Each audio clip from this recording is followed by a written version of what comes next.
Le niveau 1, c'est un niveau d'introduction, de fondement. Maintenant, c'est un fondement sur la délivrance. Pour les catholiques, il y a une nouveauté qui est arrivée. En janvier 2017, la Congrégation pour la doctrine de la foi a approuvé un manuel qui s'appelle Ministère de délivrance, qui réintroduit dans les pratiques catholiques le ministère de délivrance qui a été négligé depuis plus d'une centaine d'années.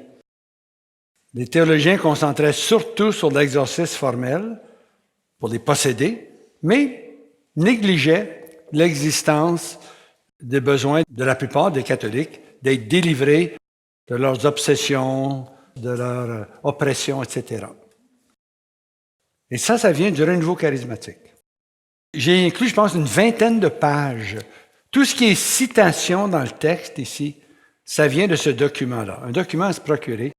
C'est un document approuvé par la Congrégation pour la doctrine de la foi, qui a été publié par l'ICRES, et ça s'appelle le Ministère de délivrance, publié par la communauté des Béatitudes. Voici ce que dit le cardinal Farel, qui a écrit la préface au manuel. Il dit ceci.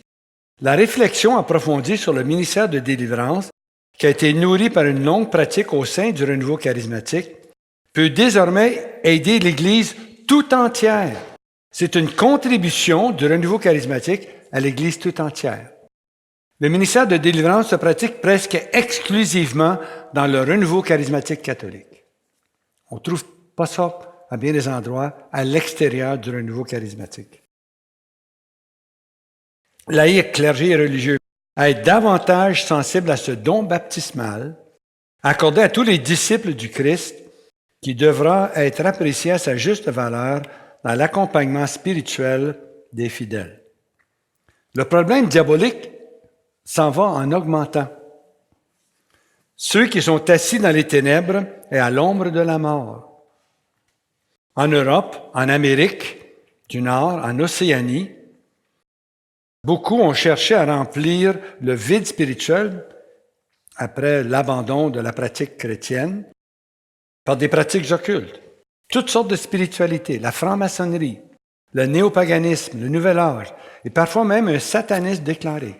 C'est ça qui remplace le christianisme dans les pays occidentaux. De nombreux jeunes sont exposés aux forces des ténèbres à travers leurs jeux vidéo sataniques, à travers leur musique.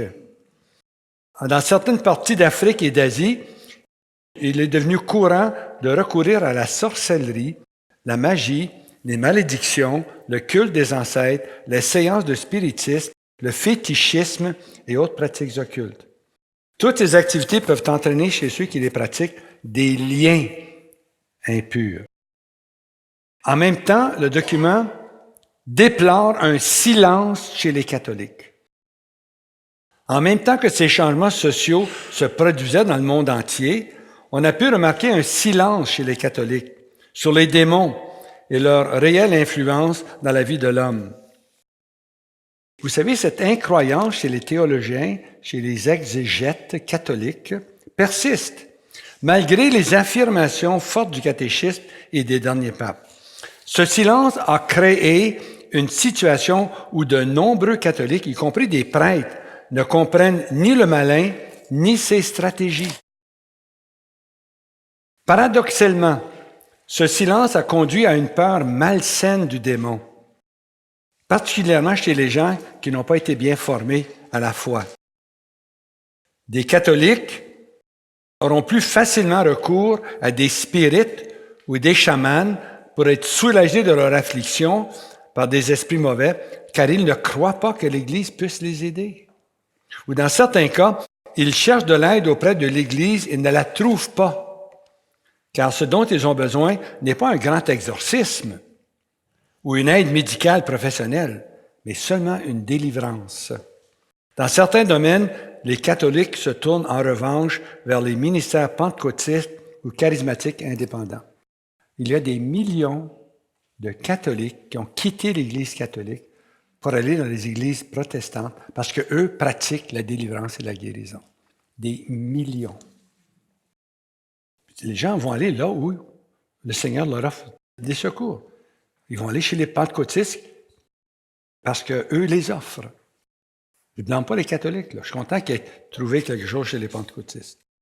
Alors, ce manque de compréhension de la délivrance empêche l'évangélisation quand les populations locales sont bien davantage profondément conscientes de la puissance des esprits mauvais que les missionnaires catholiques ne le sont, de la puissance de libération qui réside dans le nom de Jésus.